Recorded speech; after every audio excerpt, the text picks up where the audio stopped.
Haleluya. Amin. Silakan duduk Bapak Ibu Saudara.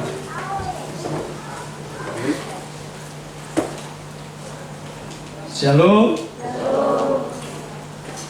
Hal yang sama Bapak Ibu kita lakukan di 2024 di tanggal terakhir seperti ini. Sampai kita memasuki 2025. Dan sekarang kita ada di penghujung, beberapa jam lagi kita akan lewati 2025. Memasuki 2026. Bapak Ibu Saudara terkasih di dalam Tuhan. Tapi kalau saya lihat wajah Bapak Ibu masih ada di awal 2025. Harusnya beberapa jam kita mau melewati 2025 itu sukacita yang ada di wajah kita. Coba senyumnya Bapak Ibu. Jangan berat, Saudara. Ya, kita bersyukur kita boleh ada detik-detik di 2025. Amin. Siap melewati 2025 ya. Tapi siap menerima firman Tuhan? Haleluya. Kita buka Alkitab kita dari Matius pasal yang kedua ayat yang pertama sampai ayat yang ke-12. Matius pasal yang kelima, maksud saya ayat yang kedua. Ayat yang pertama saya bacakan secara cepat buat kita. Bapak Ibu boleh simak, ikuti, perhatikan, renungkan. Orang-orang Majus dari timur. Sesudah Yesus dilahirkan di Betlehem di tanah Yudea pada zaman Raja Herodes, datanglah orang-orang Majus dari timur ke Yerusalem dan bertanya-tanya, di manakah dia, raja orang Yahudi yang baru dilahirkan itu? Kami telah melihat bintangnya di timur dan kami datang untuk menyembah dia. Ketika Raja Herodes mendengar hal itu, terkejutlah ia beserta seluruh Yerusalem. Lalu dikumpulkannya semua imam, kepala dan ahli Taurat bangsa Yahudi.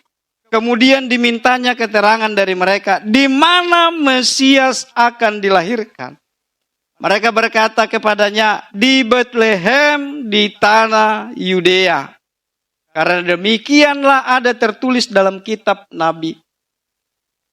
Dan engkau Betlehem tanah Yehuda, engkau sekali-kali bukanlah yang terkecil di antara para pemimpin Yehuda.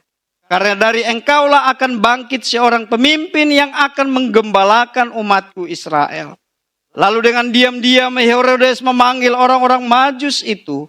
Dan dengan teliti bertanya kepada mereka, kapan bintang itu tampak. Kemudian ia menyuruh mereka ke Betlehem, katanya, pergi dan carilah anak itu dengan teliti dan segera sesudah kamu menemukan dia, kabarkanlah kepadaku supaya aku pun datang menyembah dia. Setelah mendengar kata-kata raja itu berangkatlah mereka. Lihatlah, bintang yang mereka lihat di timur itu mendahului mereka hingga tiba dan berhenti di atas tempat anak itu berada. Ketika melihat bintang itu mereka sangat bersukacita. Mereka masuk ke dalam rumah itu dan melihat anak itu bersama Maria, ibunya. Lalu sujud menyembah dia. Mereka pun membuka tempat harta bendanya dan mempersembahkan persembahan kepadanya, yaitu emas, dupa, dan mur. Setelah diperingatkan dalam mimpi supaya jangan kembali kepada Herodes, pulanglah mereka ke negerinya melalui jalan lain. Tema kita adalah hidup mengutamakan Kristus. Jemaat yang terkasih di dalam Tuhan, kalau kita lihat apa yang kita baca di sini, bahwa orang Majus mereka dari timur berangkat menuju Yerusalem. Nah, timur ini menunjuk wilayah Babel atau Persia. Jaraknya kurang lebih 800 sampai 1000-an kilometer dari Yerusalem. Ya, ini adalah bukan jarak yang dekat. Bukan juga jarak yang bisa ditempuh sehari. Ya. Karena medannya adalah gurun. Kita bisa bayangkan yang mereka lewati itu bukan jalan tol, bukan jalan aspal, tapi gurun yang berbukit-bukit, ada banyak semak duri dan lain sebagainya yang harus mereka lewati di jarak 1000 kilometer itu, saudara. Bukan hanya saja medan gurun, tapi ancaman dari para perampok juga menghadang mereka. Masih ingatkah kisah Yefta? Ketika dia melarikan diri dari sukunya karena dia dilahirkan dari perempuan sundal, sehingga dia tidak diterima oleh saudara-saudaranya. Lalu dia melarikan diri dan berkumpul dengan petualang-petualang. Dan pekerjaan mereka adalah merampok.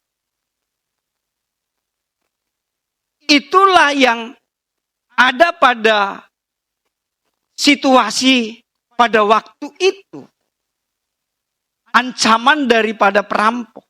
Atau masih ingatkah kita kisah yang diceritakan Yesus tentang orang Samaria yang baik hati? Peristiwanya apa? Ada seorang yang turun dari Yerusalem menuju Yeriko, lalu di tengah jalan dia dirampok. Bukan hanya saja dirampok, diambil harta bendanya, tapi dipukulin. Nah, apa yang mau saya sampaikan kepada Bapak Ibu, bahwa perjalanan yang panjang dan penuh resiko yang dialami oleh orang-orang Majus menuju Yerusalem itu, seperti itulah yang akan mereka hadapi. Bukan hanya itu saja. Mereka harus berkorban biaya perjalanan. Bukan seperti gambar yang sering kita lihat, ada 3 unta dengan 3 penunggangnya berjalan. Ini adalah rombongan besar.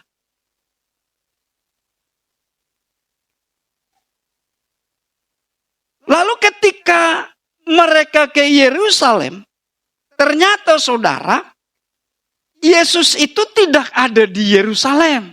Yerusalem itu kan pusat kota.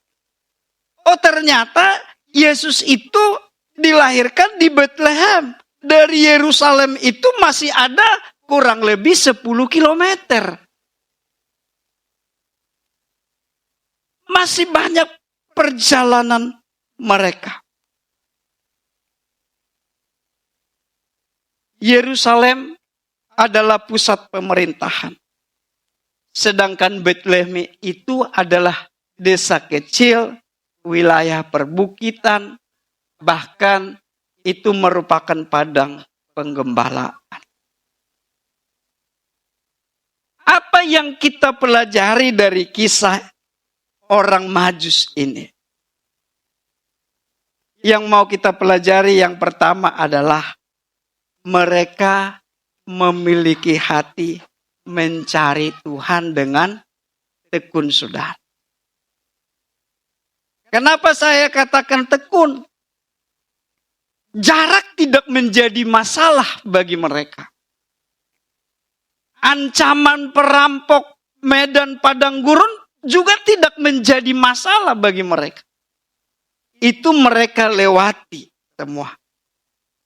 Tujuannya adalah untuk berjumpa dengan siapa saudara? Yesus. Bukan berjumpa dengan Herodes. Bintang bukan membawa mereka langsung ke Bethlehem. Tapi mereka dibawa ke Yerusalem. Apa yang mau disampaikan dari hal ini?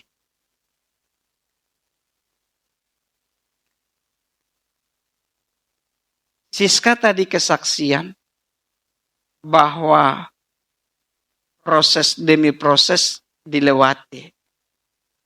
Ujian tadi juga kita nyanyikan bahwa proses juga Tuhan izinkan untuk kita lewat. Orang Majus ini Tuhan izinkan mereka melewati proses pencarian itu. Tidak langsung dibawa ke Bethlehem, tetapi mereka harus bertemu dulu dengan dengan Herodes di Yerusalem. Bukankah begitu juga cara kerja Tuhan sering dalam kehidupan kita? Tuhan tidak langsung menjawab apa yang menjadi doa kita. Ketika Tuhan belum menjawab secara instan, itu bukan karena Tuhan itu jauh, saudara. Tapi karena Ia sedang membentuk iman kita untuk tetap bergantung penuh kepada kuasa dan kebesaran. Mungkin kita masih ingat kisah Yusuf. Umur 17 tahun memulai perjalanan kehidupan. Dia harus mengalami dulu dijual. Dia harus difitnah. Dia harus dimasukkan ke dalam penjara. Terabaikan di sana.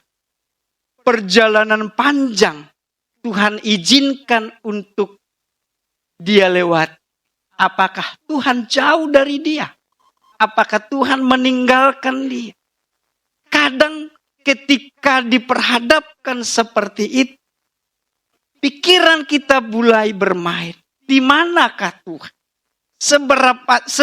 Seberat ini yang aku lewati, tak kunjung ada pertolongan. Itu yang dialami Yusuf. 17 tahun dia harus melewati proses itu.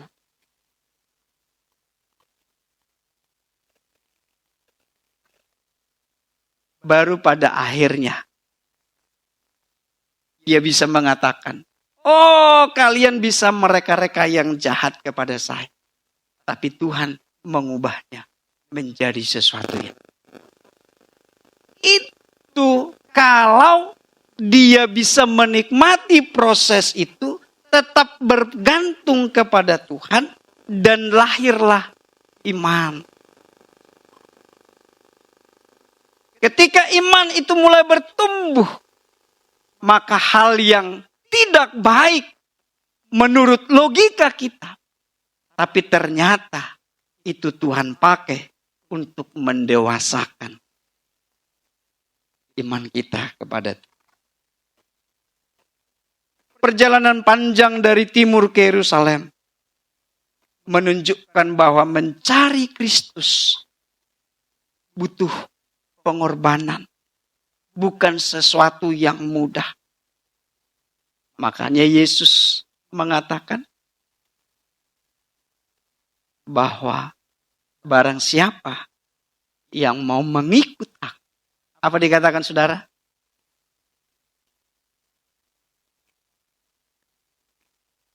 Nggak mudah. Jadi jangan sampai kita berpikir mengikuti Yesus dengan sungguh-sungguh itu tidak ada kesulitan. Sudah Yesus ingatkan bahwa siapa yang mau mengikut aku, dia harus memikul salib, menyangkal diri. Berarti ada persoalan, ada beban yang harus kita tanggung.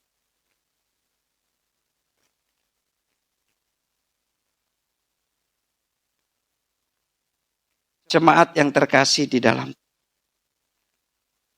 Bicara tentang iman bukan soal seberapa banyak yang kita tahu, tapi seberapa jauh kita mau melangkah di dalam ketaatan kepada Tuhan. Mari terus kita kenali Tuhan Yesus lebih dalam. Jangan cepat puas dengan pengetahuan kita tentang Yesus. Tapi rindukan untuk mengalami perjumpaan pribadi dengan Tuhan. Yeremia 29 ayat 13 dikatakan begini. Apabila kamu mencari aku, kamu akan menemukan aku. Apabila kamu menanyakan aku dengan segenap hati, maka Tuhan akan hadir di dalam. Orang Majus, mereka bukan karena tidak ada pekerjaan. Tapi mereka terpanggil untuk mengalami perjumpaan secara pribadi dengan Tuhan. Itu yang harus kita miliki, jemaat terkasih di dalam. Yeremia tadi katakan, apabila kamu mencari aku, maka kamu akan menemukan. Sudahkah hati kita selalu merindukan untuk berjumpa secara pribadi dengan Tuhan? Kalau belum, ayo rindukan hal itu dalam kehidupan kita setiap saat. Orang Majus, mereka mencari dengan tekun sudah. Lalu yang kedua yang bisa kita pelajari dari kisah orang Majus ini adalah mereka merendahkan diri dan menyembah. Di ayat yang ke-11 dikatakan, mereka masuk ke dalam rumah itu dan melihat anak itu bersama Maria ibunya, lalu sujud menyembah dia. Jemaat yang terkasih di dalam Tuhan, ketika mereka berangkat dari Persia tadi, mereka punya tujuan yang jelas. Tujuan mereka adalah di ayat yang kedua. Dikatakan di sana apa saudara?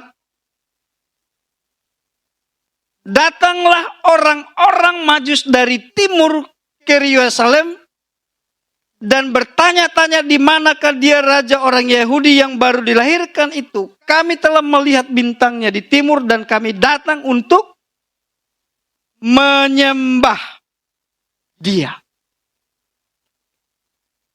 Jadi tujuan awal mereka datang ke Yerusalem adalah untuk berjumpa dengan Yesus dan menyembah Yesus.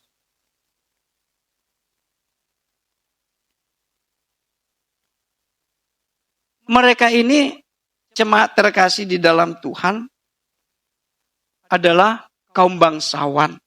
Kenapa Yerusalem gempar sampai raja turun tangan?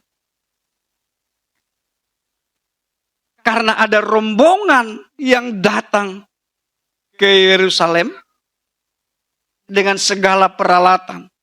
Pasukannya membawa hadiah. Menggugah hati raja. Sampai raja ingin berjumpa dengan mereka. Artinya bahwa perjalanan jauh yang mereka lakukan ke satu daerah yang mereka tidak tahu, hanya dituntun oleh bintang, dan tujuan mereka hanya satu, sujud, datang dan menyembah. Ini berbicara tentang kerendahan hati daripada orang-orang Majus. Penyembahan yang sejati lahir dari kerendahan hati, bukan lahir dari kebiasaan atau rutinitas ibadah kita.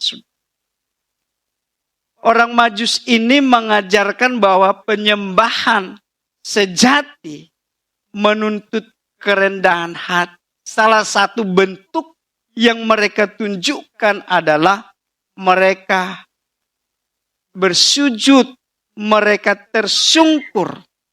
Bukan hanya saja hadir, bukan hanya saja memberikan persembahan. Sujud tersungkur itu menunjukkan kerendahan hati mereka. Yesus, Yusuf dan Maria bukanlah di satu istana. Tapi mereka ada di satu kandang. Tapi rombongan orang Majus dengan segala kemewahannya masuk ke dalam dan tersungkur menyembah Yesus. Tindakan sujud menunjukkan bahwa pengakuan akan otoritas Kristus dan keterbatasan manusia. Kerendahan hati itu adalah respon manusia terhadap anugerah Tuhan. Bapak Ibu Saudara, coba kalau kita berhitung 2024. Kita akhiri masuk 2025. Sekarang 2025 mau masuk 2026. Adakah yang Bapak Ibu rasakan dalam hidup ini merupakan anugerah Tuhan?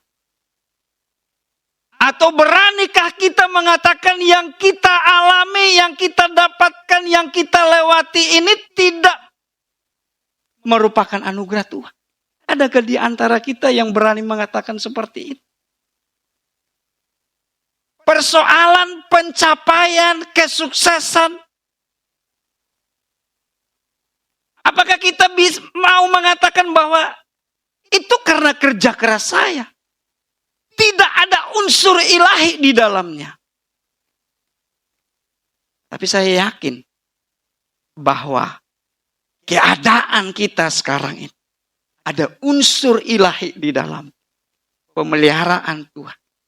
Yang teologisnya dikatakan adalah anugerah Allah dalam kehidupan. Penyembahan sejati bukan soal frekuensi ibadah kita, saudara. Melainkan sikap hati yang rela merendahkan diri. Menyerahkan yang terbaik. Dan mengakui Kristus sebagai pusat kehidupan kita. Sama seperti orang Majus yang rela meninggalkan logika mereka. Orang Majus itu tidak mempersoalkan seberapa jauh jarak yang harus mereka tempuh. Orang Majus itu, mereka meninggalkan kenyamanannya dan datang bersujud menyembah Yesus. Emang enak melewati padang gurun? Mereka meninggalkan rumahnya dengan segala kemewahannya. Berjalan berhari-hari.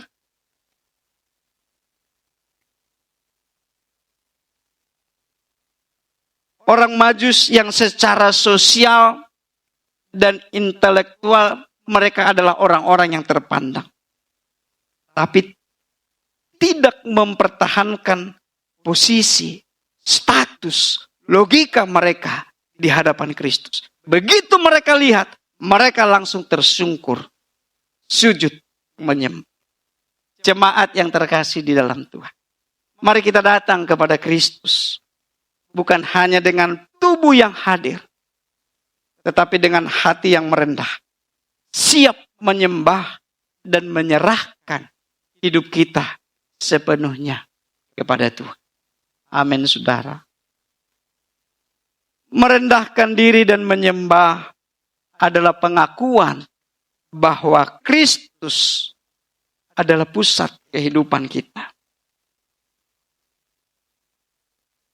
Di hadapan Kristus, semua pencapaian, status, dan logika kita haruslah ditundukkan.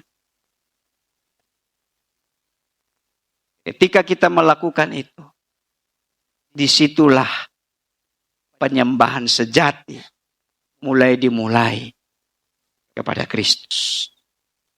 Mazmur 95 ayat 6 katakan, masuklah dan sujudlah menyembah, berlutut di hadapan Tuhan yang menjadikan kita. Kembali lagi saudara, itu adalah respon hati kita terhadap panggilan Tuhan. Yang terakhir saudara, yang bisa kita pelajari dari orang Majus ini. Pertama tadi, mereka datang mencari Yesus dengan tekun. Begitu ketemu, mereka merendahkan diri dan menyembah. Lalu yang terakhir, bukan hanya saja menyembah. Mereka datang memberi persembahan yang terbaik. Jemaat yang terkasih di dalam Tuhan. Mereka memberikan persembahan. Dibawa dari mana persembahan? Dibeli di Yerusalem, di Bethlehem, sebelum sampai ke Yudea, Yehuda tadi ya. Beberapa bulan lalu,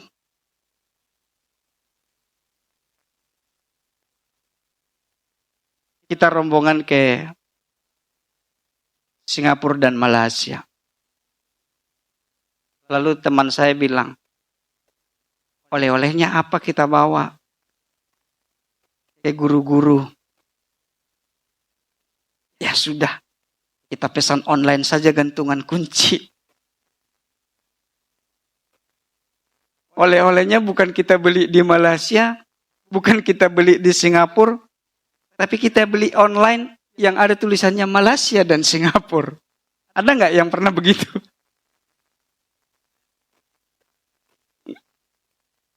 Belum pernah? Atau jadi kita nggak repot-repot nanti bawa di pesawat, nggak bawa teng gitu kan? Juga yang kedua lebih ekonomis dibandingkan harus beli di Singapura atau Malaysia. Kita pesan, kita bagi-bagi. Orang Majus ini tidak mereka beli di Yerusalem, tidak mereka beli di Bethlehem. Mereka bawa loh dari timur. Mereka bawa dari tempat mereka. Artinya sudah direncanakan persembahan apa yang mau mereka persembahkan. Sudah dipersiapkan dengan baik. Apa yang mereka persembahkan saudara? Emas, dupa, dan mur. Itu sudah mereka persiapkan dengan baik. Orang Majus ini nggak jauh beda dengan Bapak Ibu Saudara. Kalau mau ke gereja, persembahannya sudah dari rumah dipersiapkan, betul? Atau gimana? Atau di sini baru gini-gini? Sudah dipersiapkan kan? Bukan lagi begitu, kita mau persembahan. Dilihat-lihat dulu, mana nih? Orang Majus ini begitu, saudara. Mereka sudah persiapkan. Ini yang mau kita persembahkan kepada Yesus kalau kita sudah ketemu. Di ayat yang ke-11 dikatakan, mereka masuk ke dalam rumah itu dan melihat anak itu bersama Maria ibunya, lalu sujud menyembah dia. Mereka pun membuka tempat harta bendanya dan mempersembahkan persembahan kepadanya, yaitu emas, dupa, dan mur. Membuka tempat yang sudah mereka siapkan sejak keberangkatan. Persembahan yang terbaik mencerminkan pengakuan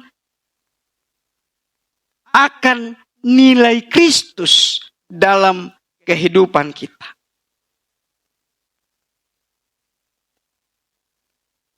Nilai persembahan mencerminkan siapa Kristus bagi pemberi. Orang Majus itu sangat mengimani siapa Kristus, Yesus yang akan mereka temui itu. Sehingga mereka siapkan yang terbaik dan dibawa setelah berjumpa lalu dipersembahkan. Orang Majus itu meyakini bahwa Yesus itu adalah raja, imam, dan juru selamat mereka. Itu yang saya katakan bahwa secara teologis bahwa nilai persembahan mencerminkan siapa Kristus itu dalam diri yang memberi persembahan.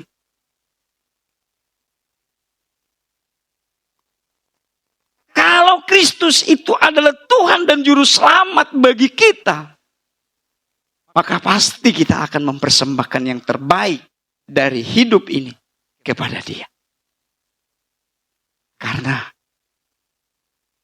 sudah jauh lebih dulu Yesus melakukan itu kepada kita.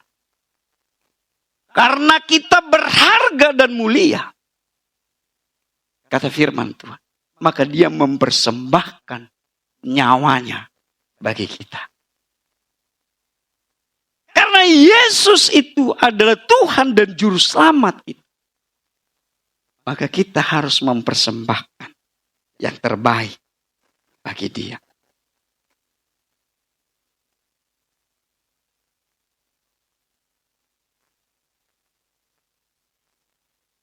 Kisah Marta dan Maria, Yohanes 12 ayat 3 dikatakan, maka Maria mengambil setengah kati minyak narwastu murni yang mahal harganya. Lalu meminyaki kaki Yesus dan menyekanya dengan rambutnya. Daun dan bau minyak semerbak di seluruh rumah itu. Marta, apa yang dia lakukan? Dia melayani di dapur. Tapi Maria melakukan yang terbaik. Yudas pada waktu itu masih mencela Maria. Untuk apa pemborosan itu? Minyak yang begitu mahal bisa kan dijual dan dibagi-bagi kepada orang miskin. Maria mengambil setengah kati minyak narwastu murni yang mahal harganya. Kenapa? Karena Yesus itu sangat berharga bagi Maria. Sehingga Maria melakukan yang terbaik.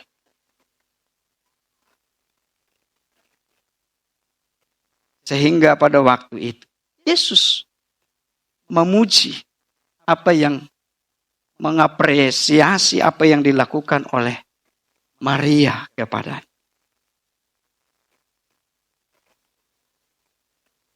Tapi Bapak Ibu, bicara tentang memberi yang terbaik tidak hanya diukur dari materi, tetapi juga dari waktu, talenta. ketaatan dan hidup kita. Jadi tidak bisa kita berkata, saya kan gak punya materi, Pak. Kita sama-sama punya waktu. Waktu saya bukan lebih banyak dari waktu Bapak Ibu. Kita sama. Satu hari ada 26 jam, betul ya? Oh, 24 ya? Lama kali lah pula ini khotbah. Makanan udah dingin di bawah. Sabar dulu. Sama kan? Pak Denny ini 24 jam waktunya satu hari. Sama dengan kita. Jadi berbicara waktu, kita bersyukur. Anak-anak Tuhan yang melayani itu memberi waktu untuk Tuhan. Tadi bukan Bala katakan, materi tidak ada mereka dapat dari pelayanan secara langsung dari gereja. Kita bersyukur kan, ada orang-orang yang mau memberikan waktunya untuk melayani Tuhan di tempat ini. Paulus bilang, jeripayahmu tidak akan pernah sia-sia. Itu kita amini, sudah.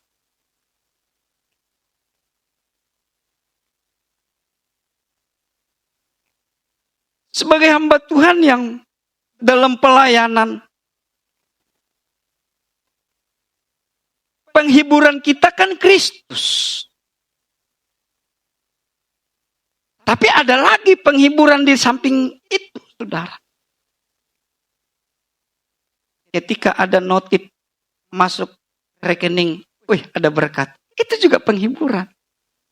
Kemarin tiba-tiba ada notif, wih masuk berkat Tuhan. Bersyukur kan kita. Tak diduga-duga. Pernah ngalamin gak begitu? Apalagi di pas butuh-butuhnya saudara. Ada notifikasi dari M-Banking masuk. Kalau BRI kan langsung primo gitu ya. Tapi yang mau saya katakan tuh, bahwa jeripayah anak-anak Tuhan itu ketika mereka memberikan waktu, talentanya untuk melayani Tuhan. Saya masih meyakini bahwa Tuhan tidak pernah tutup mata untuk hal itu. Ini untuk Mora, Raja, sering saya katakan bahwa harus melayani yang terbaik. Latihan. Jadi pelayanan itu bukan hanya seadanya. Harus persembahkan yang terbaik. Saya selalu dorong. Pokoknya selama hidup ini tetap setia melayani.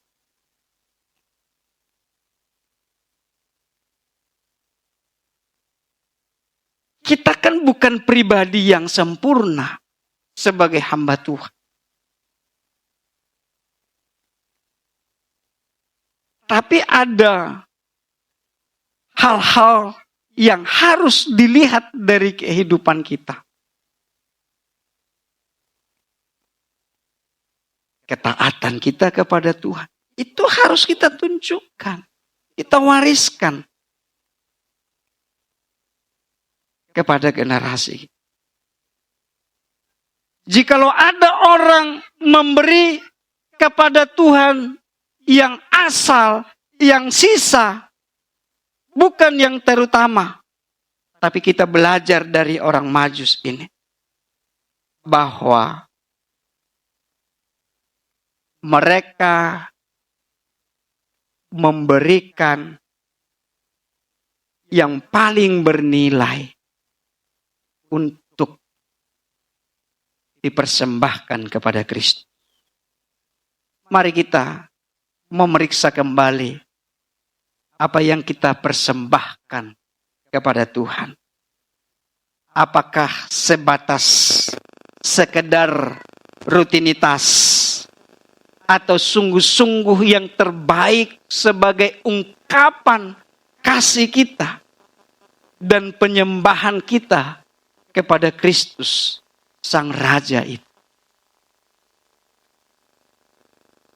Orang Majus ketika sampai di Yerusalem, mereka mengatakan, di manakah raja orang Yahudi yang baru dilahirkan? Raja berarti persembahannya harus layaklah kepada seorang raja.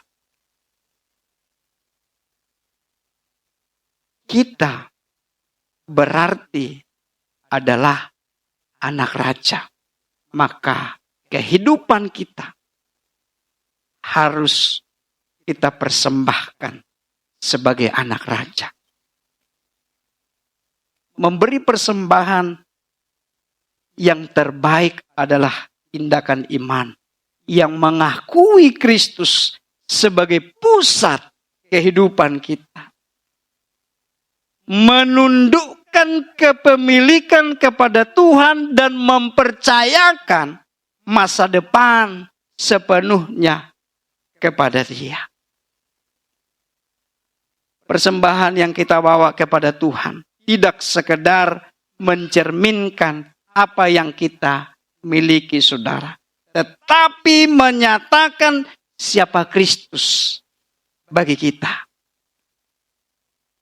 Sebab ketika Yesus sungguh kita akui sebagai Raja dan Tuhan atas hidup kita, saudara, maka dengan sendirinya yang terbaik dari hati, dari kehidupan kita, dari waktu kita, dan milik kita, dengan rela kita akan letakkan di bawah kaki.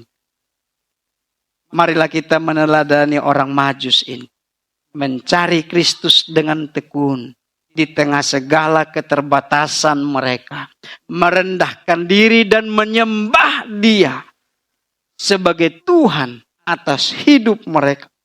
Serta mempersembahkan, memberi yang terbaik. Bukan hanya dari sisa-sisa, melainkan dari hati yang telah lebih dahulu mereka taklukkan di dalam anugerah Tuhan. Kiranya kita bisa memasuki 2026 dengan hati yang senantiasa melekat bahwa Kristus yang utama dalam kehidupan kita. Amin. Tuhan memberkati.